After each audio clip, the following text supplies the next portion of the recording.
This is the Horse Radio Network. What a beautiful day for horses in the morning. You are listening to the #1 horse podcast in the world.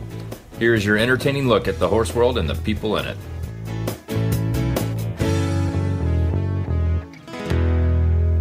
I am Coach Jen in Ocala, Florida. And I'm Mary Kitzmiller from Kemp, Texas, and you are listening to Horses in the Morning on the Horse Radio Network for October 10th, episode 2287. Today's show is brought to you by Horseware. Good morning, Horse World. What is your favorite day of the week? You never stop learning. You never stop understanding. It's more in depth than just riding a horse. Knowing that for the rest of my life I could work on this and I'll never stop learning.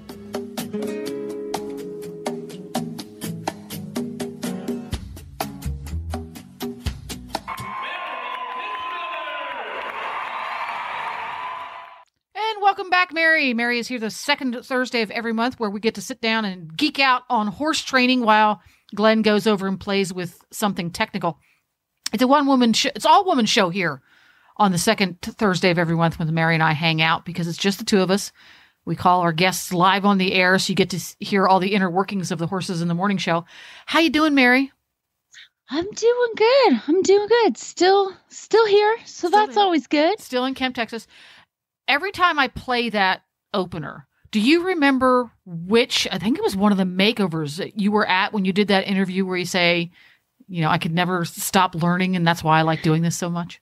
We actually did that for my application for the Road to the Horse wild card competition. That the first one they started back in 2013.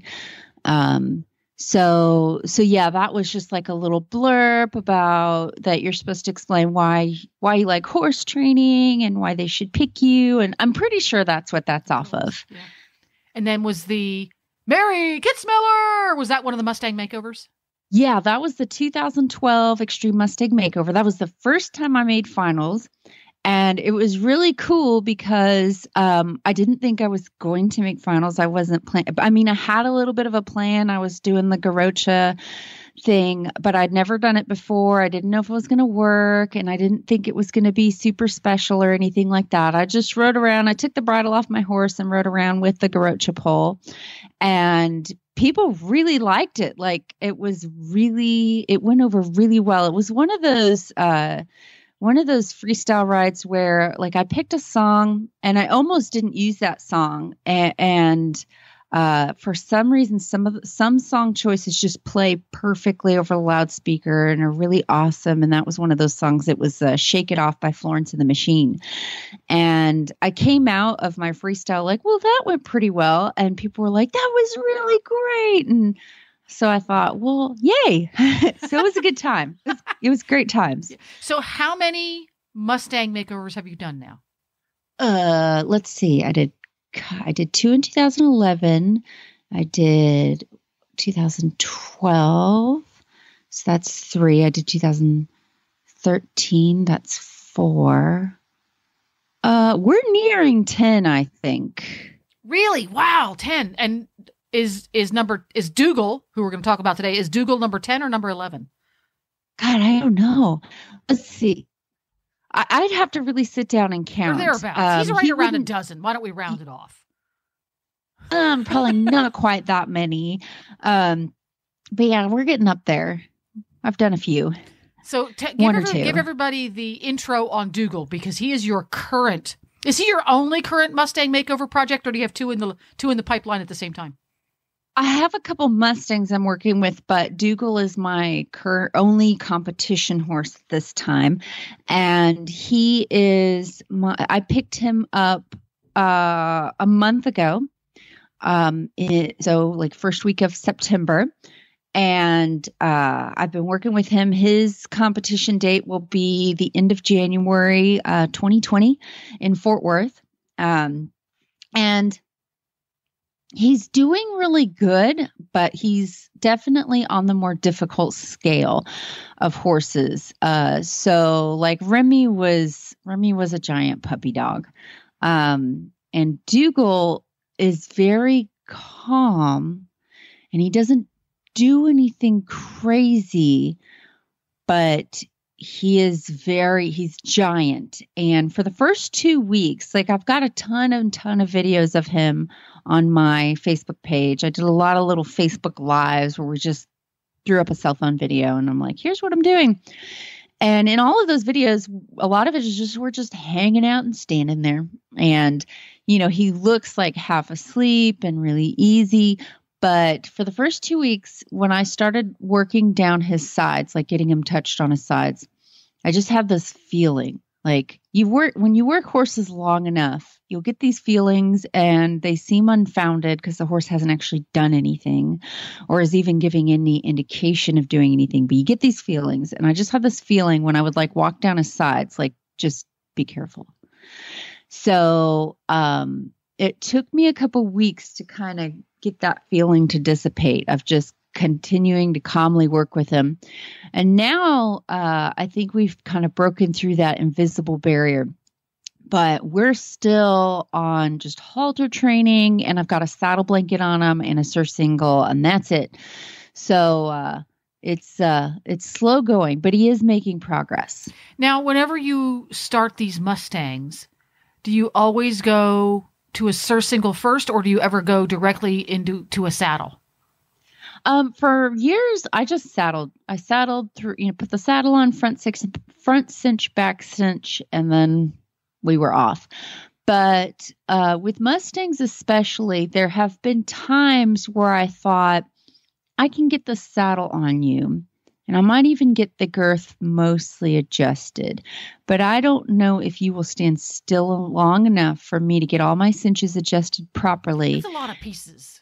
Yeah. Yeah. And to get out of the danger zone and then to be able to control your feet properly once I've strapped this thing to you.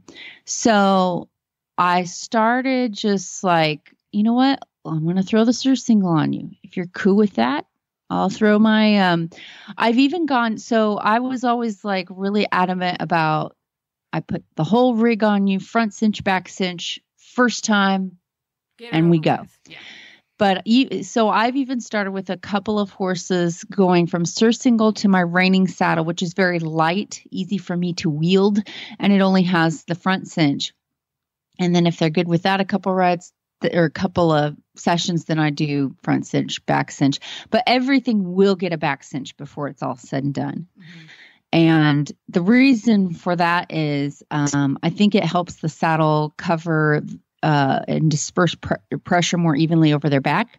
And because at some point in this horse's life, if he goes to a new home, someone's going to put a back cinch on him, or there's always a chance. Yeah. And even a broke horse, if they've never had a back cinch, can have a pretty big reaction. So I don't want someone to think, oh, he's perfectly fine, I'm going to put my saddle on, and then be surprised. So I want them to know what a back cinch is at some point in their lives. I think I agree with you on that one, in that I think that, and I'm an English writer for anybody who hasn't listened to the show for a long time. The only time I ever sit in a Western saddle is when I'm using somebody else's horse and saddle. But I think that wearing a back cinch that is properly fitted, in that it actually touches the horse's body, is a essential skill in every horse's education. I think horses that are going to be show jumpers should have the opportunity to feel that on their middle and go, oh, that's cool. It's just a part of my tack. I'm okay with it. Because I think it's a little bit like when you teach a horse to give to pressure of a soft rope around their leg. It's a case of at some point, something's going to get stuck around their middle, or the saddle's going to slide back because the girth got loose. And when the saddle slides back, the girth's going to eventually get snug, because as you move further back on the rib cage, it gets wider. Now, admittedly, that's not a back cinch, but if the horse has already experienced back cinch, front cinch, it's not going to be so foreign. He's going to be less likely to lose his marbles. I just think it's a good idea. Yeah. And you and I have probably seen our fair share of horses get into all sorts of predicaments. So when you're training them, if you have the opportunity to expose them to all sorts of weirdness happening and in a controlled environment where you can help them through it and say, this is how you do this, the better, because they get their feet hung in things. They get saddles that go upside down around their belly or slide too far back or whatever. Now, there are certain areas of the body where I would not blame the horse for having a huge reaction, like a flank rope. If someone were to rope a horse around his flanks, which they wouldn't normally do. Yeah, I wouldn't blame any horse for being rather upset about that. And I don't expect every horse to be perfect all the time and never react to anything. But if I can expose them to something early on and say, listen, this might happen. It's okay to be scared. It's okay to move your feet. But here is the best way to move your feet in a way that's going to keep you safe and keep whoever's handling you safe. And you've had this experience in a controlled environment. And hopefully it'll prepare you for life. And there's all sorts of stuff you can imagine you can do, like a lot of guys who have a rope horse and this horse is going to manage ropes. They'll do a lot of training when that horse is a colt, like what happens if it accidentally goes under your tail or under your stirrup leather, because those guys have all been on a young horse where the cow ran behind him and snugged the lariat up under the horse's tail, and it was not a good time. And again, I don't expect the horse to be a statue and to be completely perfect all the time.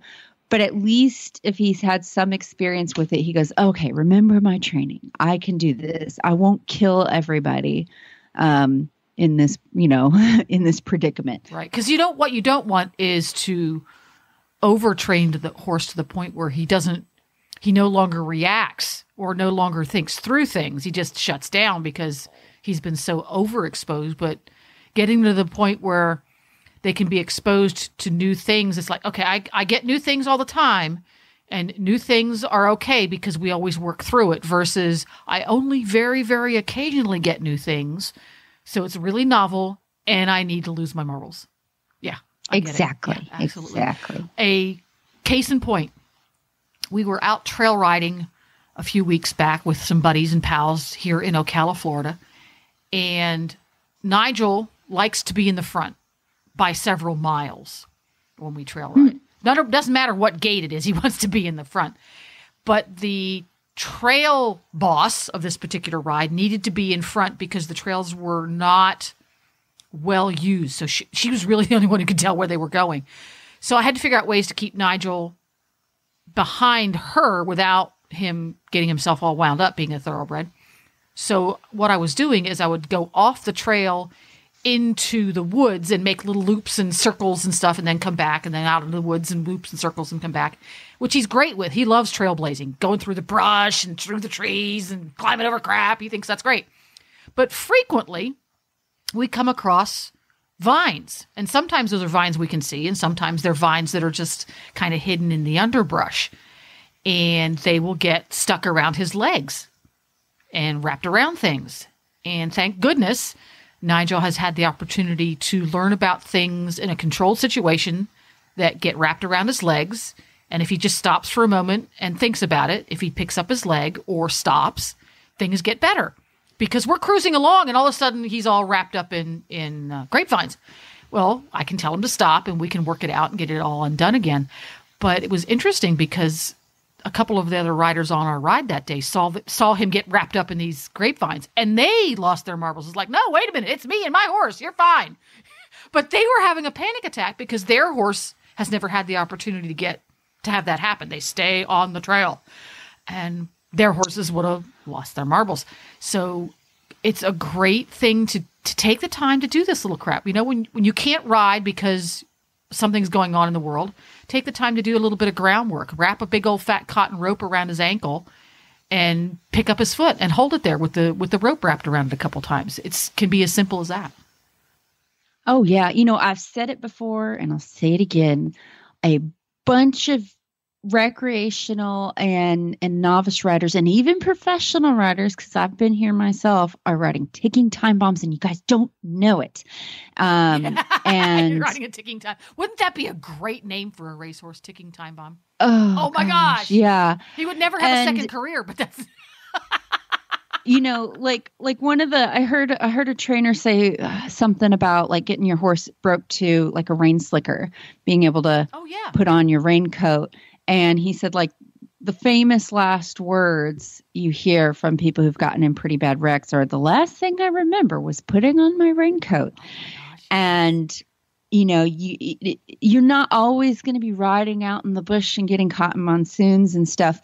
But, a lot of people have thought their horse was broke and were like, I'm just going to grab this jacket off the fence. And that, famous last words. And, you can't do too much. Can you prevent it all from happening? No, because your horse is a sentient being and he's a prey animal. You will never out-train the the prey animal out of this horse. It's in there for millions of years. And I can never make a horse not be scared or make a horse not want to move his feet. But I can do lots of things to show him, if and when you're scared, here's what you do. And hopefully we'll get through this together. So yeah, you can't do too much of that kind of stuff. There we go. And speaking of which, our training tip for today, and there's always an impetus for these things. So I always love hearing the backstory. Know what you are asking for in training. Right. Seems pretty simple, right? Yes, pretty straightforward. I'm asking for a canter left. Yeah, exactly. So this is something I see a lot at clinics or when I'm giving lessons. I see people using a lot of aids and cues with their horse. They might be picking up the reins and moving their hands this way and that, or doing stuff with their legs as they're asking their horse to do something. And every so often I'll ask a student, okay, what are you trying to get to happen with your horse? And it puts them on the spot a little bit and they get a little flustered. But I'm like, I saw you pick up the reins there. What were you wanting to happen when you picked up the reins? And most of the time they can't tell me what they were doing. So my answer to that is, if you don't know what you're asking for, how is your horse supposed to know?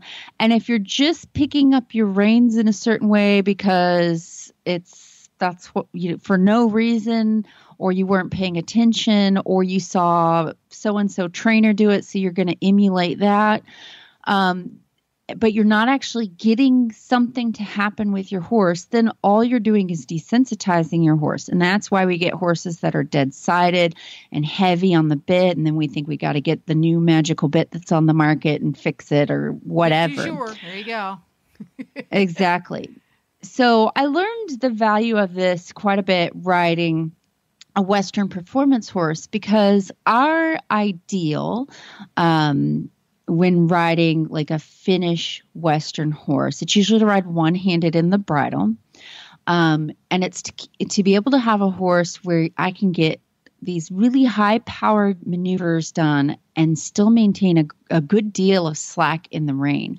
And I want that horse to operate off of signal, meaning I don't have to make full contact with the corners of his mouth every time I want to do something. I should be able to lay that rein across his neck or just move my hand an inch or two this way or that way and get huge maneuvers like spins and stops and rollbacks and chasing cows and all of that.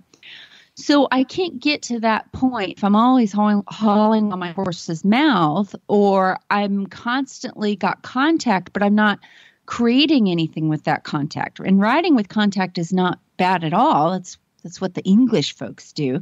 But even with contact, I want something going on. And you don't have to know the perfect method to get the thing done you're trying to get done. But you do need to know what you're asking. What am I asking my horse to do? How am I going to ask him to do it? What cues am I going to use? What aids am I going to use? And then finally, when the horse does the thing, what then? What am I going to do? How do I let him know he's done the right thing? How am I going to release the pressure? How am I going to reward that horse?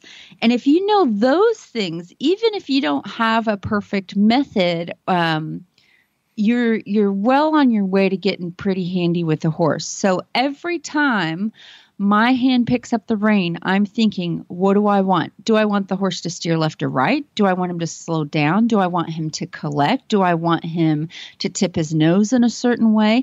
I need to know what that is when I pick up that rein. And then I need to be able to recognize it when he does it. And then I need to be able to release. And that's how the training works. So the two biggest things that I see people do is they hang on the reins way too much. And they've constantly, I just did a clinic where I was like, quit kicking your horse, take your legs off your horse, take your, not off your horse's sides, but quit digging your heels into your horse. It's like riding the gas pedal and the brake at the same time. Yeah. Exactly. And if your heels are constantly in your horse's sides, so you put your heels in your horse and he goes, and then you continue to dig your heels in your horse. He's like, well, dang it. I trotted. And she kept doing it. So, yeah. Or I guess it doesn't matter. I'm not going to get rewarded for my effort. So I'm just going to go my speed. And that's where you get horses that get really kind of cantankerous and pinny-eared and slow and pokey. And then we wonder why we can't get them to go anywhere. So ask for behavior, know what that behavior is, ask for it in a clear manner, and then release as soon as he does it. Very simple, but yet very difficult to maintain in some cases. I think that's one of the things that separates an amazing and truly talented trainer from a good trainer. Now, I'm talking about training the horse, not the people. Someone who can get on a horse and create an incredible athlete that can perform past what that horse's natural talents might make you think. Those are the trainers that have that ability to ask, and then when the horse responds, either fully because they've been trained to the response, or they make an effort towards the response, that rider, that trainer can immediately and effectively let the horse know that that was the right answer and do it consistently. I think so many of us, when we're trying to train a horse, we fall into one of two traps. We either are unable to let the horse know that that was the answer we were looking for because we don't release the pressure, or we think we're releasing the pressure when in fact we're just changing the aid. For example, you ask for a trot and the horse begins to trot, so you relax your leg aid. But instead of just relaxing your leg aid, you relax your leg aid followed instantaneously by flapping on the horse's back when he started to move forward. Well, you've added another aid unintentionally and canceled out the first one. So you've just taught your horse to not move away from your leg. Whereas a genuinely fantastic trainer doesn't have that stuff that makes it all muddy for the horse. Absolutely. And it takes a lifetime. I mean, I still don't have it all. Well, it's a skill that has to be constantly honed. And and it's not like you're riding a bicycle. You're not getting on a bicycle and learning muscle memory. Like you said, it's a sentient being. Even if you've got the system figured out, each sentient being is going to be different under any given circumstance, right? So you can't, right. It's never going to be a case of, okay, I've learned how to back a horse and teach it to walk, jog, and lope in a round pen. You can't say that because each individual animal in each round pen in each day is going to be different. So like you said at the beginning of the show, you'll never stop learning.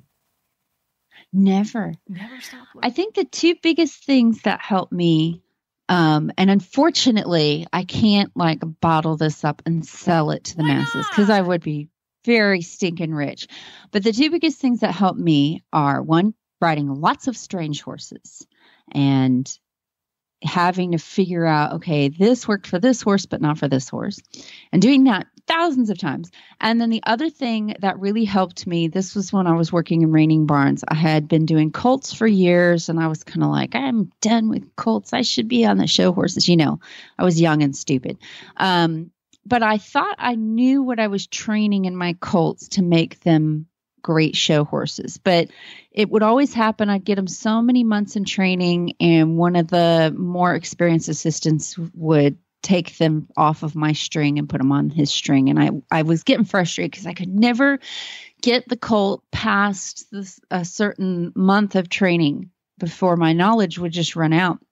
And it wasn't until I got handy enough to ride and maintain the broke show horses. Like I wasn't allowed to get on them and just train on them, but just loping them around and keeping them legged up. And I could feel, this is what it feels like. This is how it should feel. And it completely changed how I started my colts because I had an idea. This is what I'm going for. And that was the huge epiphany for me. And I realized, I'm wasting my time doing all of this stuff, and I'm not spending enough time doing this stuff. And of course, we don't all have that opportunity to get on those like amazing high caliber $1 million winning horses. But riding one that was very experienced and knew his job and operated off of an amazing feel helped me realize, okay, this is how I should be training my colts. And so, I wish I could bottle up those experiences and just sell it. And because not everyone's a horse trainer is riding hundreds of colts and broke horses. And the other thing I see that I wish I could help people through more, we always try, is most of the students I see at clinics are so unconfident. And I think it's because, I have failed so many times and then I succeeded. So if it takes me 6 hours to get a horse on the trailer, I might get a little tired and, perturbed. But I'm getting that horse on the trailer because I've been here before many times. That horse will get on the trailer. I am confident I will get you on the trailer. So it gives me the confidence and to have patience to do that for 6 hours in the parking lot. But if you've never been through that and that's your horse doing it today, you just lose faith and hope. And so when I see people asking the horse to do something, I see a lot of people that are really just wishy-washy with it, and they just kind of barely ask for it. And I know it comes from they're not sure, they don't think they're good enough, or they failed before and they didn't get it done with this horse. And so they're just too afraid to just get in there and try and do it.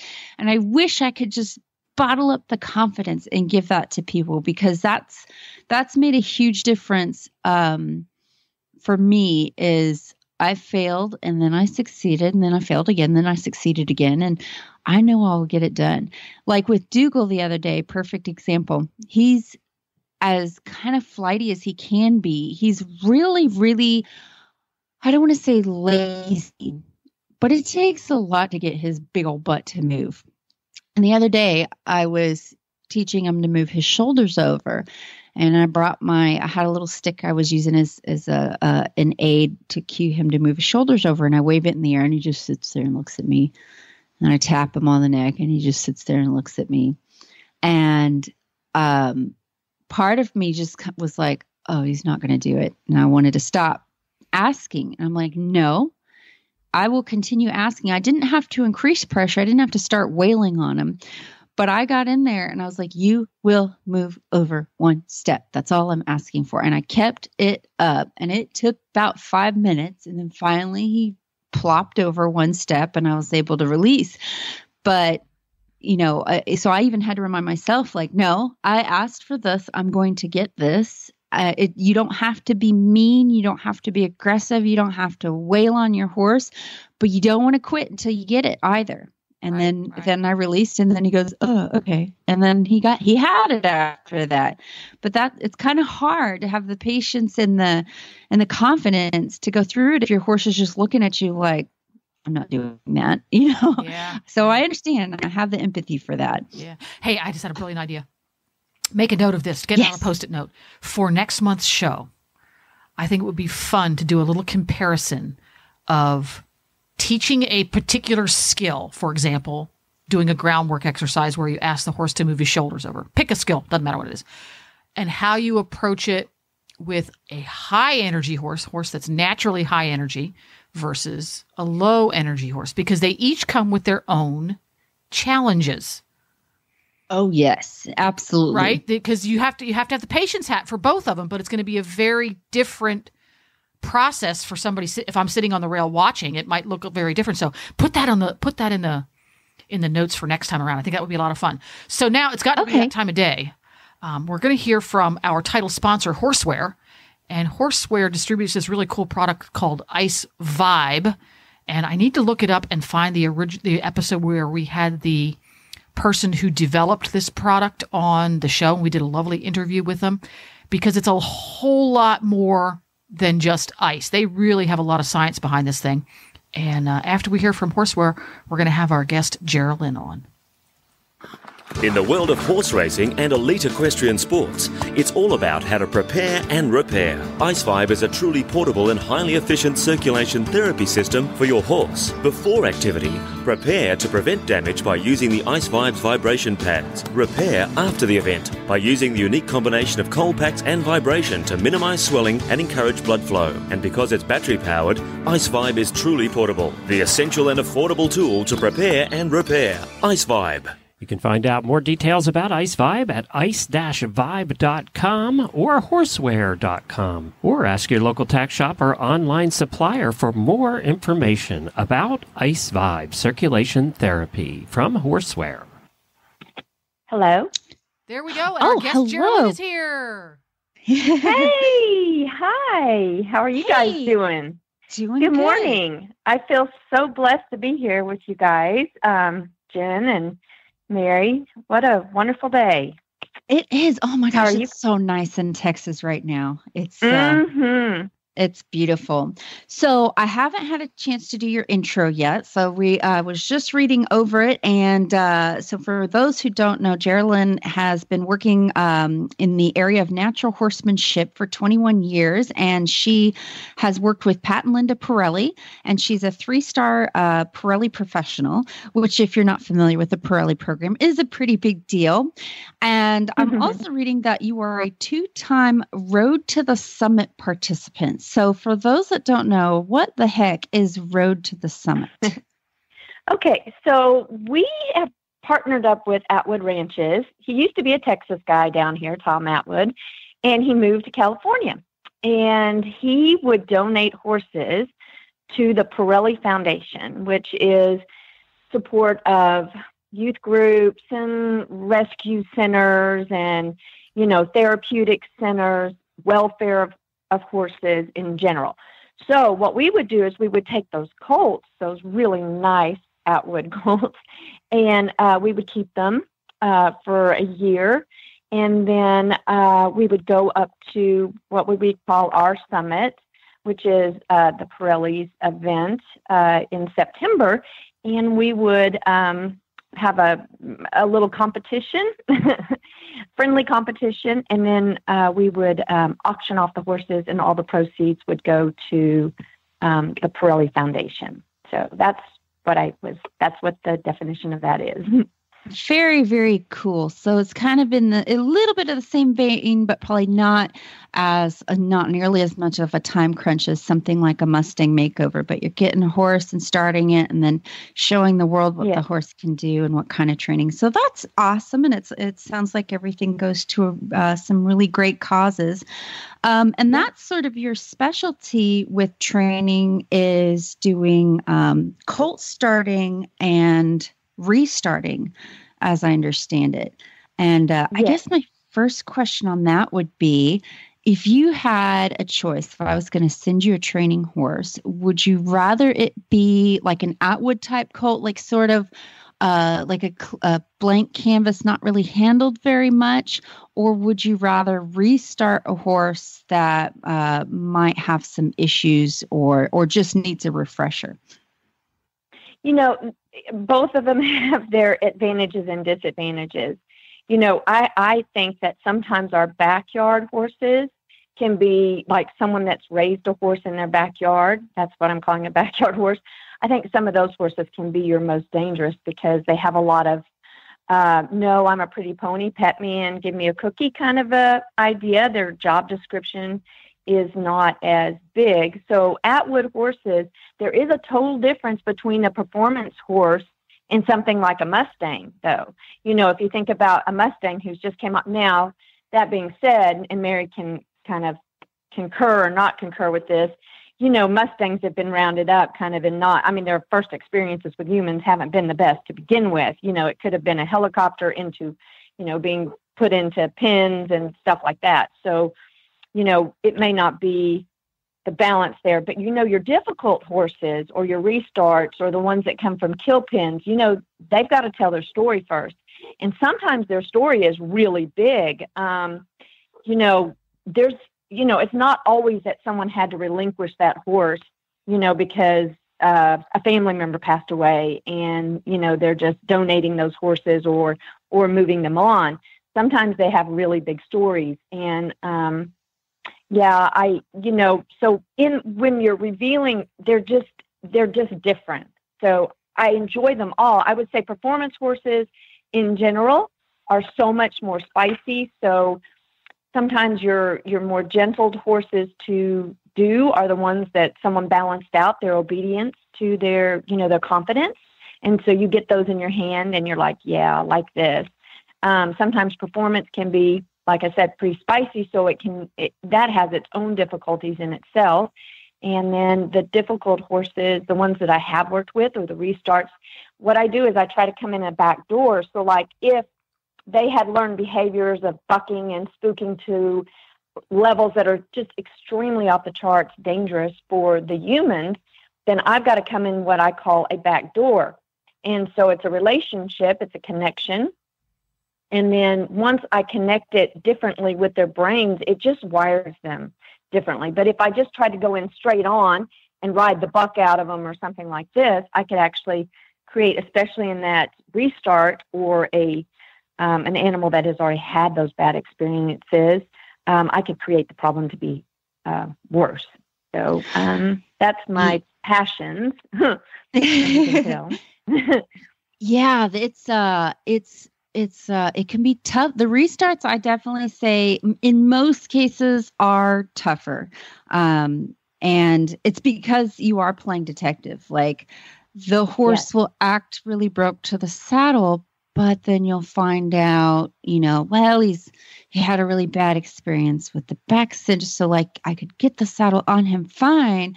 So you have to go back and treat him like he's never had it done. And even if he's standing there and he's really chill about everything, you still have to kind of say, okay, you're fine now, but I'm ready.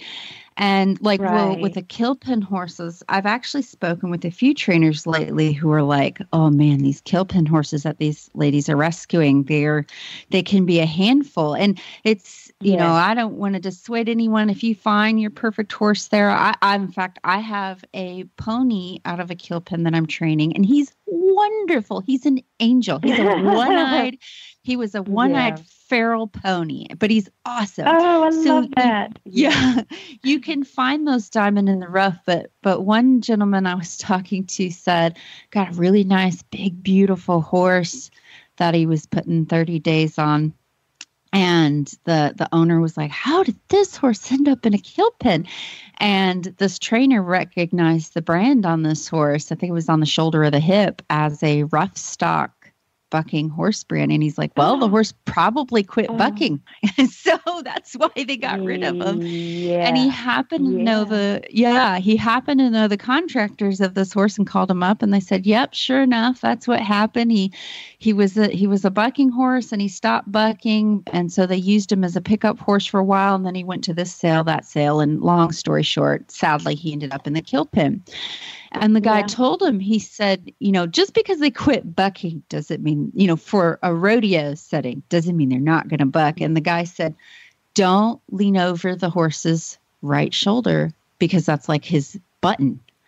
And so this trainer was like, all right. So he got along with him for 30 days and just made sure he never leaned in a certain way. The horse is doing great, but then one day he was riding outside and something spooked the horse, and the horse started bucking. And he said, unfortunately, I did what most people would do in that case is you reach down the rein and try to bend the horse's nose to the side to try and, diffuse it. But for this horse, it kind of locked and loaded him. Like it was sort of exactly how a cowboy who's riding him in the rodeo would pull. Yeah. And long story short, he ended up breaking his tailbone and he rode him through it. But long story short, sometimes with your restarts, you'll have everything's going great. And then you hit one of those old habits and they can pick it up. And they're just buttons in there. It's just a conditioned response on the horse's part. Your leg's there, your hand is here. That means this. And I get it. And being able to go back in there and retrain that, sometimes horses, you can repeat something with them. By the time you've repeated it 3 times, they've written it down in their contract as this is how I operate now. And so then you've got this, this man over here that pushed that button. I remember one of the kill pin horses, I put my leg in a certain position and asked for a canter depart. Any other position where I'd had my leg out would have been fine. So like as trainers, we graph them, and we look at all the sections on them above and below. And, it may be okay with the inch in front of it, but it's not okay with the inch behind. And that leg position there was instant, I'm going to take you off. And of course I didn't come off, but it was, if you turn around and release these horses back out into the public without reconnecting that, it could be dangerous it is dangerous for somebody else. And that's, I get that. So yes, ma'am. Yeah. It's a little bit like doing brain surgery, or a little bit like rocket scientists. I don't want to insult brain surgeons and rocket scientists, but finding out what buttons are there, what wires connect. Don't cut the red wire, only cut the green wire type of thing. And as a horse trainer, training horses like that, and a lot of us, that's where we start. I can't think of any horse trainer unless they were born into a family that does this, that starts out with a barn of like the best bred and performance horses on the planet. We all start with those restarts, or a horse that has never been started, but it's just he's bred to be just someone's beloved trail pony, and so and at first, those horses make you very good because you learn to solve all these issues of this horse came to me rearing up and this horse has bucked 5 guys off, and this horse learned to pull the lead rope out of his owner's hand, and this horse pulls back when he's tied, and this horse won't get in the trailer. So you learn to solve all those issues. But when you're constantly dealing with that horse where you're undoing bad things that have happened before, either on purpose or accident or whatever, if you only do those horses, you'll actually, and I had a trainer tell me this, and it really opened up my mind, you'll actually start to get worse because you're used to failing and failing and failing and failing, and you'll eventually succeed. But you sort of get used to that horse. And I myself, I spent my first 2 years of my career training that kind of horse. And then you almost get combative. Like you start looking at every horse out of the corner of your eye, like, what are you planning, buddy? And I actually had to have one of my bosses tell me to calm the heck down because I was so used to get out of my space. You're going to run me over and bite me and whatever. And when I first got my hands on something like an Atwood colt, something that's it's either had very little done with it or it's had very responsible work done with it, and then it's bred to do everything. The first time I started those, I was like, oh, horse training can be simple and fun. And wow, you already do all of this. And it was the first time I put a colt like that in a round pen, he eloped to the left perfectly on his left lead. And then he stopped and did a perfect rollback and picked up his right lead. And then he slid into the ground and looked at me. He's like, I'm ready for the saddle. I'm like, oh man, this is awesome. So I think it's a blessing to be able to train both kinds of horses, because having the savvy it takes to train the troubled horses will help you be better with the performance horses, and training the performance horses will teach you don't have to come at them with all guns a blazing all the time or tiptoeing around them. Yeah. Yeah. Hey, I've got a little story to tell on myself. Okay. So, 20 years ago, I got this 16-month-old colt, my first horse to own myself. You know, when I was younger, they used to put me on anything. They'd be, oh, Jerilyn will ride it. She doesn't care. And, you know, it's moving me into trucks, moving me into fences, the horses. And I'm just picking my leg up going, you're okay, sweetheart. You know, it's all right. Just don't, do this. So that got me out of a lot of trouble. So anyway, I played with him on the ground. And the Lippers Honor School, where they do everything on the ground, and then they just kind of plop the human in place. Okay, this is the telling part of it.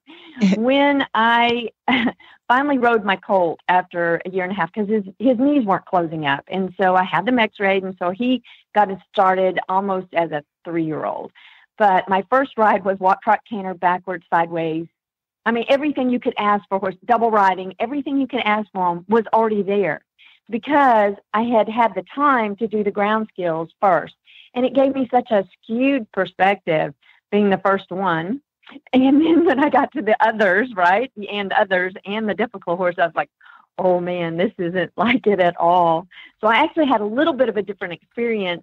I came from kind of a naive place in my, because you don't have that as trainers. We don't have that time to spend that, so how do we, meet the client's expectation, whether it be someone that could take the horse after we had it for the first 3 rides, because their skill set is of that level, and always training it to whoever's going to be taking that horse over in their hands, making sure that we do that as trainers so that we're not preparing the horse for what we would like in them, like super sensitivity. All I do is lift up my my little hip seat and we canter off together, versus, the safety issue of that, the less experienced rider taking them over after they leave our care, So anyway, that's a telling story of me. And my kind of funny, but oh yeah.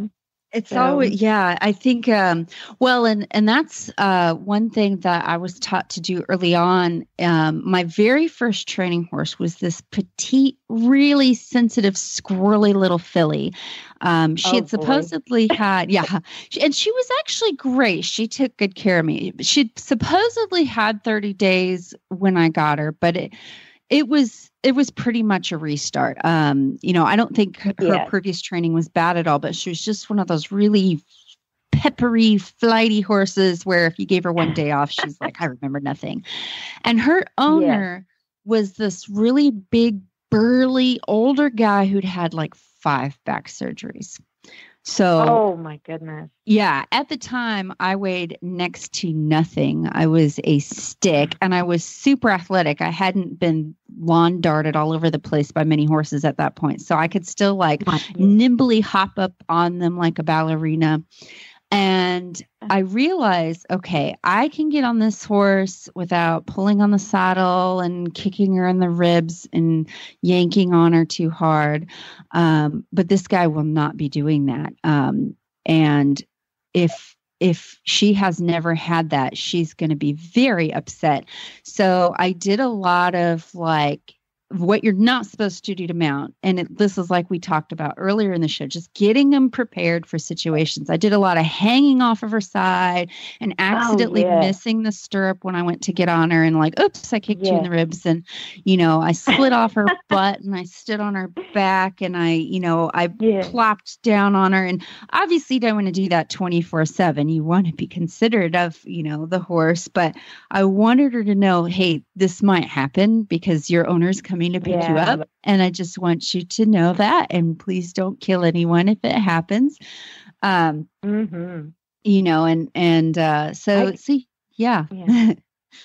I totally get that. We've got one in right now that I started it's a friend of mine. She does endurance riding. Her name is Vicky, and she had her other horse that I started, both very sensitive, nice Arabs with quarter horse bodies, so big, massive bone structure, cute little Arab face.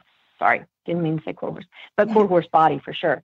And so I get this little horse in, and she's fine. But, when you think about the basic skeleton of the start for the horse, except the human, except the saddle, except the human as a passenger, except the human as a leader guider, just basic. And then we adjust, or, I always adjust it out to fit whatever the horse in my hands needs at that moment in time.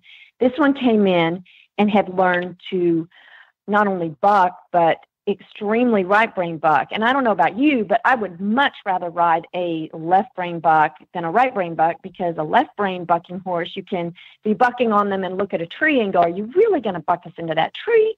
And the horse looks at the tree and goes, well, of course I'm not, and just flattens back out into the gate that you were already in. Whereas the right brain horse doesn't see the tree, doesn't see the fence, doesn't even know you're up there anymore. You're just a problem, that they've got to get off their back and get away from. And that can be so dangerous. So, we were playing with flags yesterday, and just having even the flagpole bouncing up there. So all that overstimulation, or I was up above her and using my legs like you wouldn't believe. Pick up your legs with my legs. My legs are underneath you now. My legs, even for farrier, preparing them for that farrier because their elbows hit them in the side. I mean, they don't mean to, but, they're just sitting there rasping them. So I concur with you completely on the overstimulation to a safer. And what she had done is she had just been too quiet, Mary, like you were talking about. You can just get too quiet up there. And that horse, then when any stimulation happens, and I know about this, but her sides, back, and her flank is just anywhere you touch her or tap her, she's just jumping all over, still even to this day. And she's got probably 100 rides on her, so it's just missing elements in there, and they're all different, right? Oh yeah. Yeah. Well, and being able to adjust. Exactly. And some horses are always going to be kind of plotty and lazy and a little dull, and some horses are always going to be kind of hot and spicy. And at a certain point, that's where you as a rider have to say, okay, do I have the time and know-how and willpower to maintain this horse? Or, I wanted this horse to do 25-mile endurance rides, and he acts like he's going to die on mile 6. Is this the right horse for me? At some point you have to let them do what they're meant to and what they want to do. And training can help with so much of that and get them ready for it. But then there comes the point where this is who they are. But there is a reveal to it for sure. Yeah. Oh, yeah. And that's the beauty of being able to restart and start tons of different horses. Is you just get all these personalities and you get to understand them. And then, hopefully the next one that comes at your door, you're like, I remember you. You were just like that sorrel filly, and I did this with her, and that really helped her out. And that's where your tool bag just gets bigger and bigger, and you get all these things to help these horses out. And speaking of expanding your knowledge and getting more tools for your tool bag, one of the reasons I wanted to have you on is we are doing a clinic October, the weekend of the 27th. So I believe it's the 25th through the 27th in Kaufman. Yes, ma'am. And it's you, me, and Legends Horse Ranch. Yes. Mm-hmm. Yeah. So tell us a little bit about what's going to be going on at this clinic. Who are the trainers, and what are all the details? Well, of course, it's Ellie Posticle and yourself and me. And it's a versatility clinic. And what we may have in there is trail obstacles, some liberty finesse, cowboy dressage, the garrocha pole, and cow working. And what is so unique about it is that it's set up so that in the mornings we'll have like a classroom setting, and that's going to be all of us, including all the auditors and such.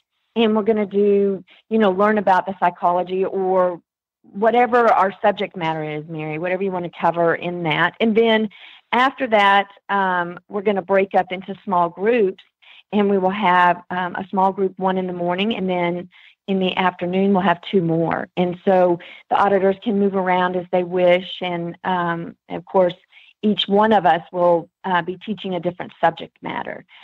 We do have some rider spots available still. For all 3 days, we're offering the great price of $900.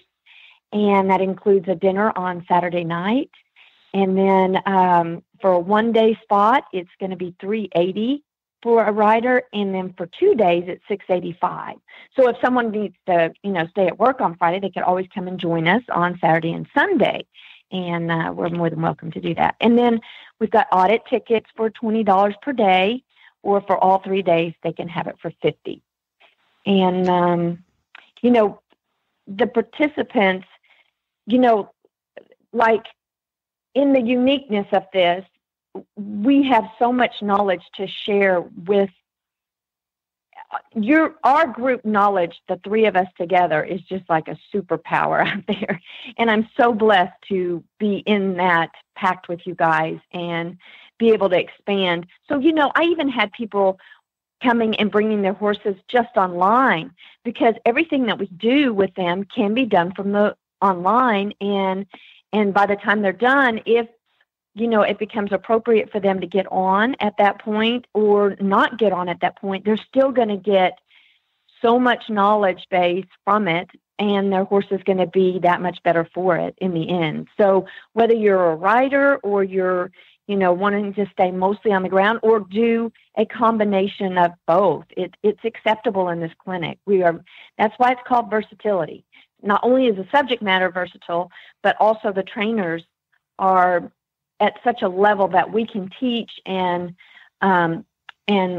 expand you guys wherever you're at in your situation. So I hope that, we've got, everybody gets to join us, Yeah, it's going to be really fun. I've done a few clinics with this similar format before. I've participated in them myself, and I've taught them. And what I love about this style is so you're not with one clinician all day. You're going every few hours, you're going to switch and go to another, kind of like another classroom sort of, and it's going to cover different subjects.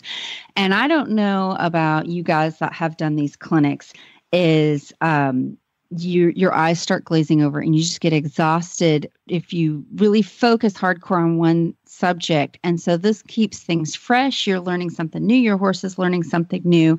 It's for all levels of horses, all levels of riders. We're going to accommodate everyone. It's a great facility out in Kaufman, Texas. And again, the dates on those is October 25th through the 27th. And I've got a flyer posted on my Facebook. I'm going to be doing some more posts and a video about that with details and contact information if anyone is interested. And unfortunately, we got to wrap it up. I can't believe how quickly that went by. Really enjoyed having you on. Yeah. Yes, ma'am. Thanks for having me. And you Not a guys just have a problem. wonderful and blessed day. And I'll be seeing you soon. We'll be together. All right. soon. See you soon. Okay, Bye. dear. Bye. Bye. Oh my gosh, I want to go to the clinic, but Texas is a long drive. It's not that long. It's not too bad. See, that's the thing. Those of us who live east of the Mississippi, our concept of long drive is different than those of you west of the Mississippi. Well, and it's even worse in like Europe and the UK. When my mom and I were over there a while back, we wanted to go to, I'm going to butcher the pronunciation, Cirencester. So I think they call it Cirencester. Yes. Cirencester. Yep. Yeah. And we were at the lobby of the hotel and we're like, oh yeah, we could go there. And the guy was like, are you sure? Are you sure you want to make that trip? That is 2 hours away. And we're like, I've gone 2 hours for lunch. Oh, that's funny. So this clinic format that you guys are going to be doing, is this a format that you've done frequently before? Because I love it. It's an awesome way to do things. So the first exposure I ever had to this, there is an association in Texas, and they're popping up everywhere. In fact, there should be one in the Florida region, but it's Stock Horse of Texas. And the show itself has 4 events. There's cow work, reining, trail, and a rail class, a ranch pleasure class. And the day before all of these shows, there's always a clinic. And they have usually 3 clinicians, because one clinician does the pleasure and the trail usually, but sometimes they'll have 4. And so like if you have 100 people show up, they break them off into groups, and they usually break them off like on skill level. Like if you're a beginner, you go with this group, and everyone will they'll hand out like a little wristband, colored wristband. So, you're in the blue group, or you're in the orange group. And then you start with a certain clinician, and if you start, you go over to the cow work guy and you work cows for a couple of hours, and then they say switch, and then you and your group go to the reining guy. So cool. It is awesome because no matter how eager you are to learn, and I've seen this and I've experienced it myself, you get 8 hours in hardcore drilling on a singular subject, and you're done. You're cooked, and your horse is cooked. Yeah. So we're going to put that again, another Post-it note. Maybe the folks who started this organization with this format, maybe we could have them on and talk about the format, because it's the kind of thing. Oh, wait a minute, we need to fly Mary to Ocala so that she can get with another trainer and do one of these, because that's really cool. I love it. Heck yeah. It's really fun. And when we've done this before, and this will be very similar to the clinic we're doing in Kaufman, in both clinics, I'm teaching Garocha. And so the last clinic I did like this, we had 2 other clinicians, and one taught trail obstacles and one taught really fun. It was Wileen Wilson. So really fun style horsemanship. She taught people this thing called the basic handle, which is a really cool way to teach fun stuff that you could use on a freestyle, or for a horse that you really want to play around with and get some advanced skills. Yeah. Neat. Yes. So they'd go to me and do Garocha, and then they'd go to the other clinician and do obstacles, and then they'd go to Wileen and work on these stops, and she had them doing lead changes and teaching them how to go up to the mounting block. So it was a blast, and it keeps things fresh for the riders and the horses, and it's a great way to get so many different styles of training in your brain in one weekend. Well, pretty cool. Well, we're going to take a quick break here and listen to a song from Bren Hill, Courage in the Saddle. I thought that was appropriate for today.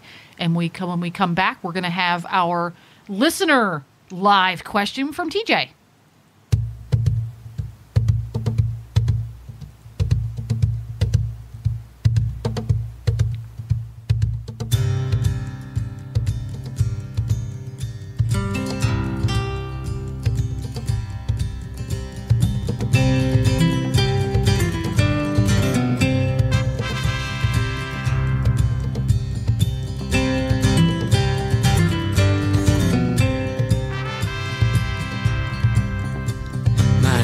Bobby Adair, listen to my tale.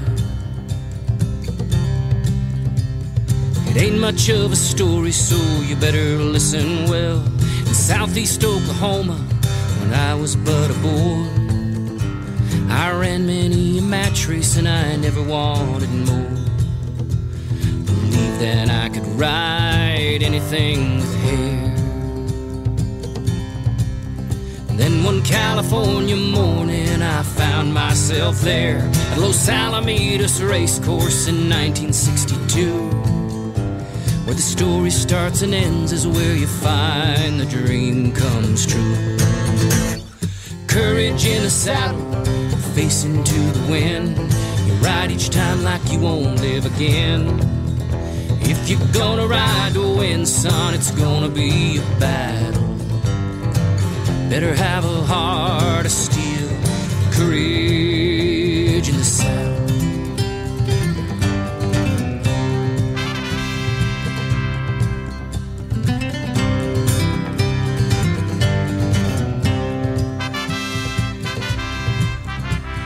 Dial was 10-1 and 64 on May the 9th. We were 25 large richer when she crossed the finish line. Night of races at Bay Meadows, 68 to 73. There never was a jockey who had won as much as me. We were back at Alameda's in May of 84. Thick fog down the straightaway, mud on the racetrack floor. John Critter on face in the crowd, turning left in front of me. And the bottom side of Running Hooves was all that I could see. Courage in the saddle, face into the wind. Ride each time like you won't live again. If you're gonna ride to win, son, it's gonna be a battle. Better have a heart of steel, courage in the saddle.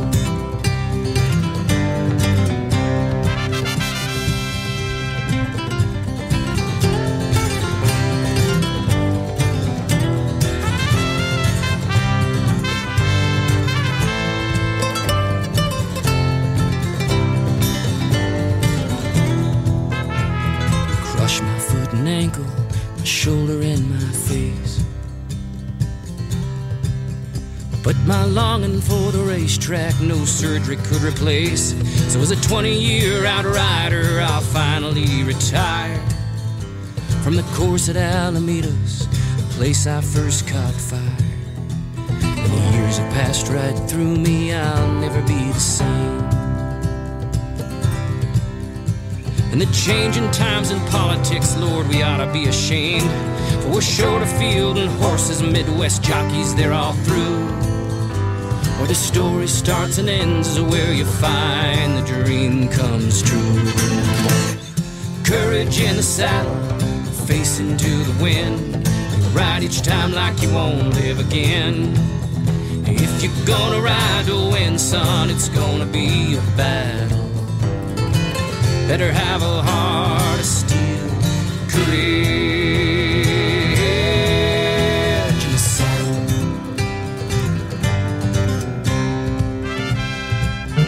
Hello. And we have our guest TJ here. We're back with Mary Kitzmiller's monthly training episode brought to you by Horseware. TJ is today's auditor, listener, Q&A gal. So welcome back, TJ. How you doing? Thanks. Good. How are you? I'm doing great. Let's hear what your question is. We have a little quarter horse Haflinger cross at our barn who was donated to us as a therapy horse. However, when little people walk by her stall, she'll literally lunge at them and try to bite them.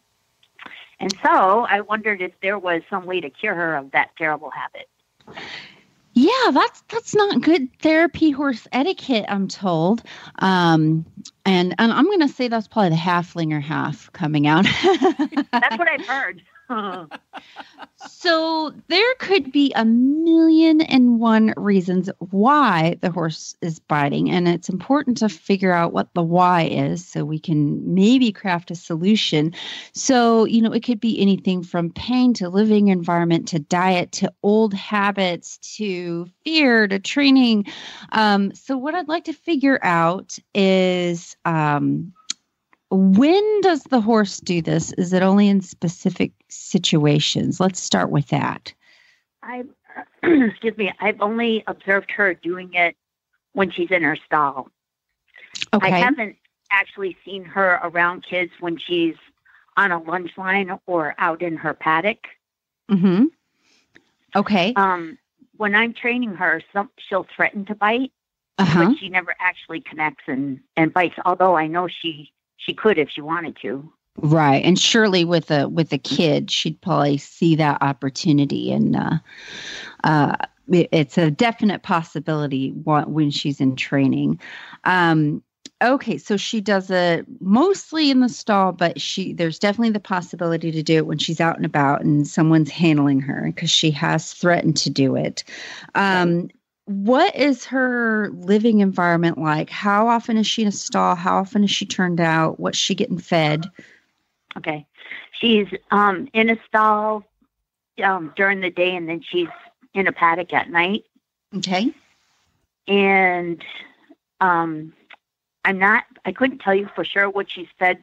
Most of our horses are fed some combination of a balancer, and it's not sweet feed, but it's just regular grain, I think, and hay.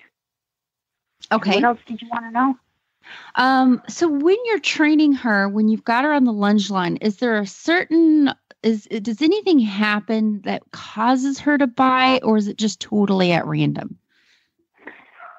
It seems like she doesn't aggressively come towards me to try to bite me or try to attack me. But if I'm leading her and I turn my back on her, people tell me, "Oh, she looks like she's going to bite you." Okay. So it's when I turn my back on her. When I'm lunging her, her ears are back, but she's not trying to come at me. So I guess it's usually when we're standing around. Okay. Yeah, all those things are helpful because sometimes the nasty behavior can come from something health related and a horse that's stalled for any period of time. As you probably know, there's always the possibility for things like ulcers. And I've had a few in training that were pretty nasty. And a lot of that behavior actually diminished when I addressed diet and when I treated for ulcers. Now, that's not a fail-safe, but horses can often, that have any kind of discomfort can start with a very, they'll start kind of looking minorly irritated all the time, and it can evolve into this bigger and bigger and nastier behavior. And then all of a sudden they're threatening to bite, and we're like, what's going on? So it's definitely something I would be aware of. Might, it wouldn't hurt to have a vet check her out, and possibly palpate her. There's ways you can investigate for ulcers without going all the way and doing like a scope or things like that. And if that is the case, the treatment is rather easy. Ulcer guard. There is something that I really, really like. It doesn't necessarily treat ulcers, and yet every horse that I've had digestive upset issues, this supplement has helped, and it's Redmond Daily Gold Stress Relief. So that's made a big difference. You want to make sure she's getting as much forage as possible. It doesn't have to be alfalfa, just a decent quality grass hay. The grain, that's up to you and your barn. Most of the time, I find if a horse is on a pretty good forage and they've got access to any kind of mineral or salt, they don't even really need the grain, because sometimes they just feel so cooped up in their stall that's where we see issues like extreme resource guarding, which can involve lunging out of their stall and trying to bite people, or weaving or stomping or pawing or kicking their stall, or just acting nasty in general. So diet would be something I would evaluate. Make sure she's not on too much, because if we overfeed and then they don't have a lot of intense exercise or huge spaces for turnout, sometimes we'll see these random problems start to develop, vices in the stall, things like that. So when she does it in the stall, is it just anytime someone walks by? Is she worse at feeding time, or is it just it's whenever? Anytime. Yeah. Anytime. And you know what? Now that you're talking about ulcers, she is a little bit girthy. On the other hand, she's such a pleasure to ride.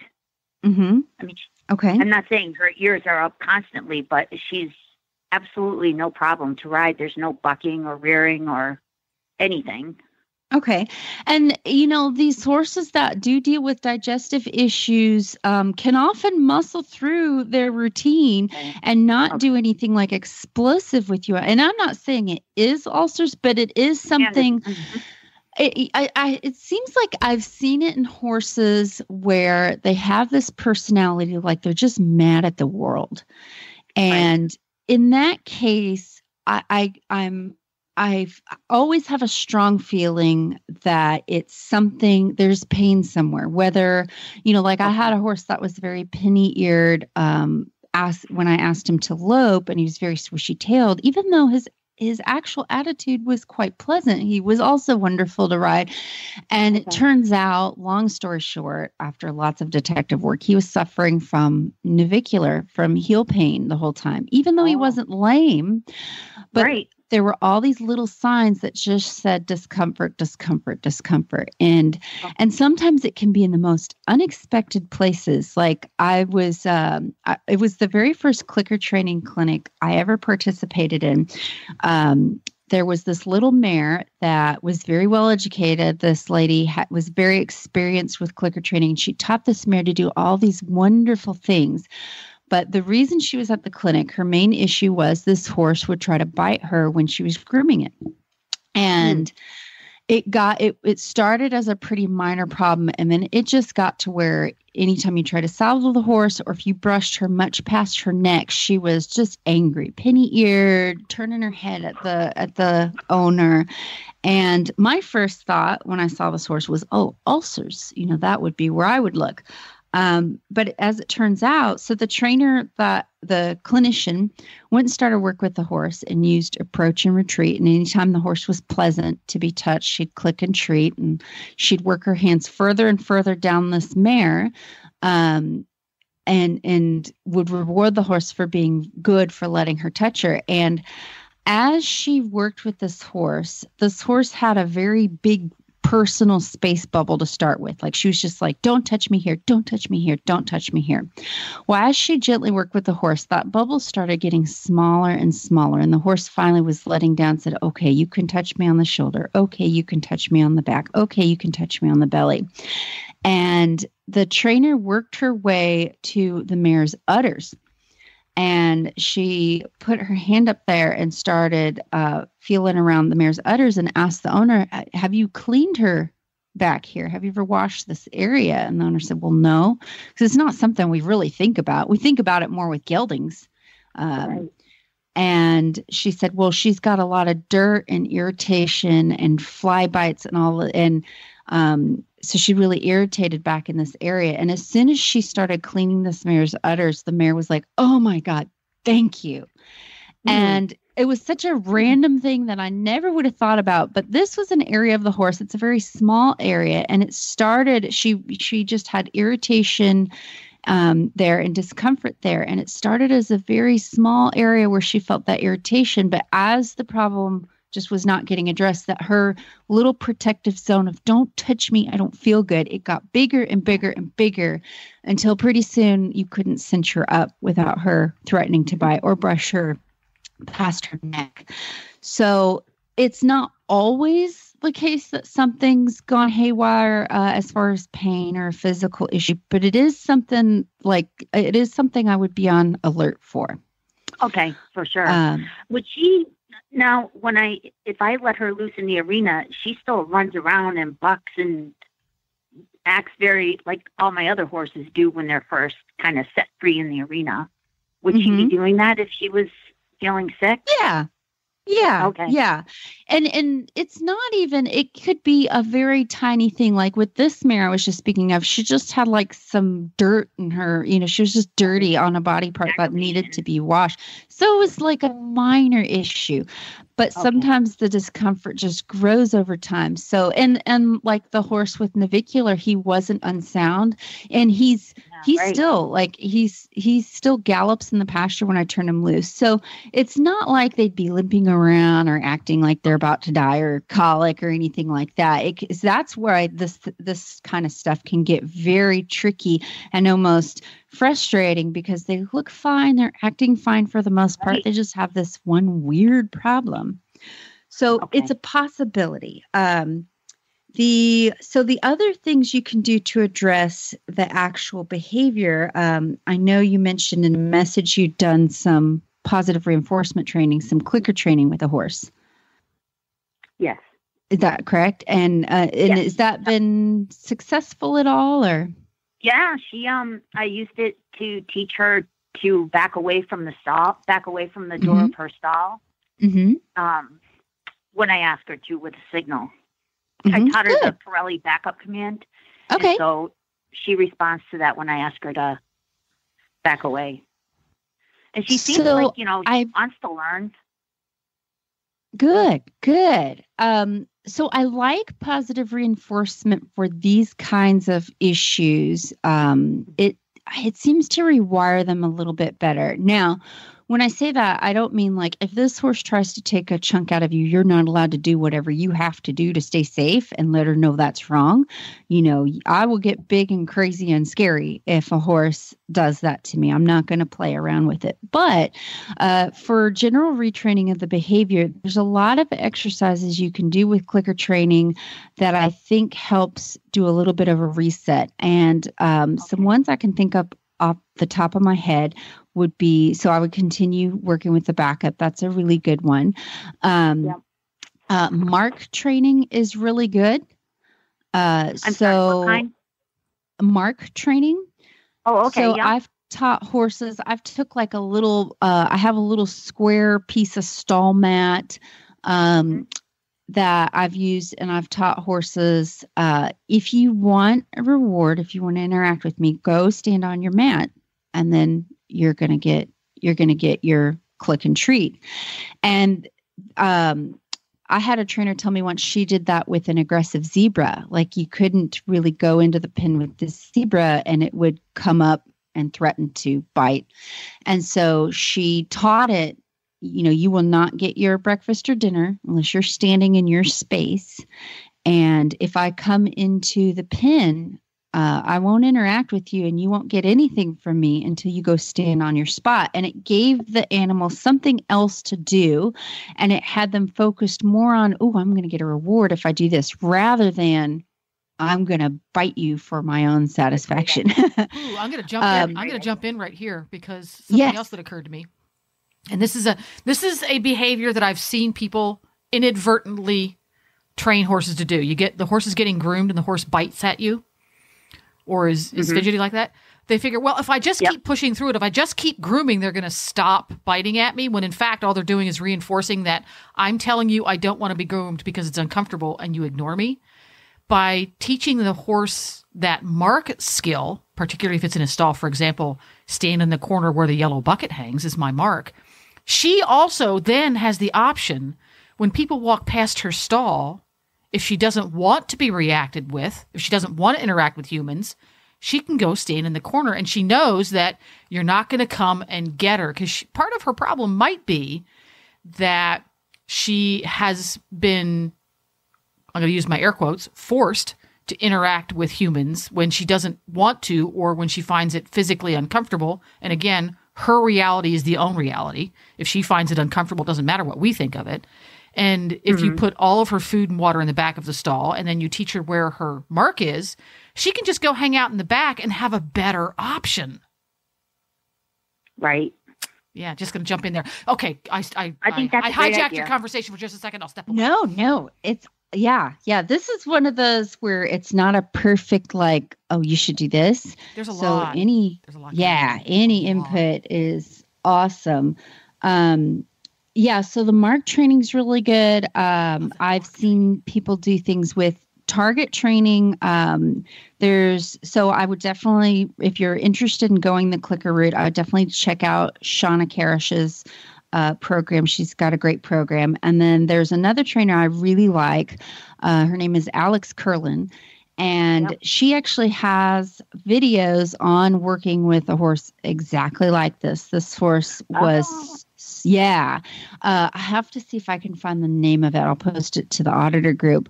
But this horse, like you couldn't go in the stall with it. And so they train this horse over time to, touch a target. And like this horse would bite when it was being groomed. So one of the things they trained the horse to do, they had a target for the horse. You put your nose on this target. And when your nose stays on this target, you're going to get lots of reward. And so the horse just learned the habit of when I'm being groomed, I just put my nose on this target right here and things are going to go great. And that doesn't mean like then you can just go crazy and touch them wherever. But But they just built these new habits over time to make the horse manageable. So there's lots of things like that, the target training, the mark training, teaching them to back, teaching them boundaries like that. And doing it from a reward standpoint, I found really helps rewire some of these really difficult behavioral problems. Now, all that said, so there's a lot you can do. There's a lot you can investigate with pain, health, diet, living situation. She may need more exercise. She may need to be lunged a little bit longer, turned out a little bit longer. But all that said, there's a lot you can do, and I think you can make a huge improvement. At the end of the day, you may have to make the decision, she's not a therapy horse. I mean, they're not all going to be. She might be a horse where she's now great to be with adults and she doesn't have this problem, but you still have to be ultra cautious with kids. And I can't tell you if that's going to be the case here or not, but hopefully that gives you some ideas to go on. Yeah. But the things with the biting, there's things that you can do in the moment if the horse tries to get you. I will, like I said, get big and scary. I will move their feet. I'll get them off of me. But as far as finding out, like, how do we quit the problem, prevent the problem, keep it from happening again, that's where you have to put on your detective hat and think, okay, where's this coming from? Is it habit? Is it diet? Is it living situation? Is it a little of each? Yeah, it could be a little bit of everything. Yeah, for sure. Well, thank you very much, TJ, for volunteering, putting your life and your ego on the line, and calling in today. Thank you very much, and I'm going to try your ideas, and I'll let you know how it goes. Yeah, give us an update. Right. We'd love to hear it. Okay. All right. Good luck. Thank you, Mary. Bye, TJ. Well, once again, we've geeked out on horse training for around 90 minutes. I know, we only got to one question. I know. Well, there's just so much. I need to do a live where I answer the rest of these because I got some amazing, amazing questions. Yeah. And by the way, the lives happen either on Mary Kitzmiller's Facebook page. So it's Mary Kitzmiller Training, right? Mary Kitzmiller Horsemanship Mary is my Kitzmiller Facebook Horsemanship page. on Facebook, so go like that one. And also they happen sometimes on our auditor page, which is how we get our listener questions. They come from our auditors, and our auditors are folks who see value in the programs, not just Horses in the Morning, but all the programs on the Horse Radio Network. And they hop on over to our Patreon page, and they chuck in as little as $3 a month, and they get to be part of the super secret and extra super fun Auditors Facebook page. So if you go to Horses in the Morning, just look for the Auditors banner. It's usually on the right-hand side of the page, and click on that, and you'll find out more.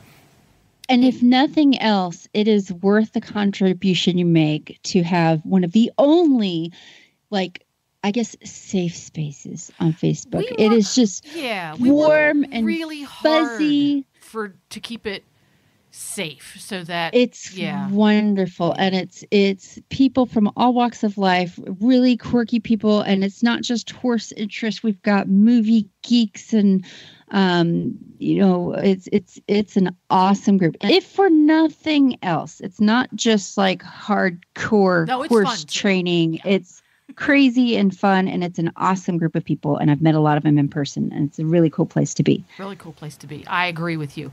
And for notes about today's show and other information, you go to horsesinthemorning.com. There's even an advertising link on there.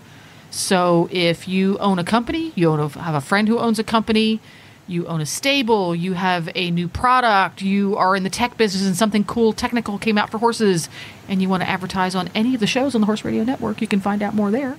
You can follow us on Facebook. Our name on Facebook is Horses in the Morning. You can follow us on Twitter. Our handle is Horse Radio Network. And if you haven't done so already, download the app. The app gets you Horses in the Morning as well as all of the other shows. If you so choose, go to your app store, search Horse Radio Network. It's available for iPhone or Android. Help your friends who are a little less tech savvy download it as well. And if you want to join Mary in her upcoming clinic, go to where? Check it out. I got the flyer on Facebook, and I have 3 clinics coming up. 3? All different ideas and themes. I've got one the end of October. I've got 2 the first half of November. One is in Gainesville. One is at my own ranch. We might be full up on that one with horse spots, but I always welcome auditors, and that one will be really casual and fun, and it's just exchanging ideas and seeing different things. The one in Gainesville, it's Gainesville, the day before. Texas. Yes, Gainesville, Texas, not Florida. It's the day before it's Breaking Hearts Riding Club, I think. I'll post information on that on my Facebook today. And they put on a really fun show, and the clinic's the day before. So we've got tons of fun stuff coming up. Mary Kitzmiller Horsemanship. You will find all of the information as well as contact stuff there. So if you don't find what you need there, you can just contact Mary, and she'll get back to you when she's between training horses. Yeah. And thanks again to the folks at Horseware and Ice Vibe for bringing us this show today. And we'll see you again next week. Tomorrow is Friday. That means it's Really Bad Ads Day with Glenn and Jamie. So we'll see you then.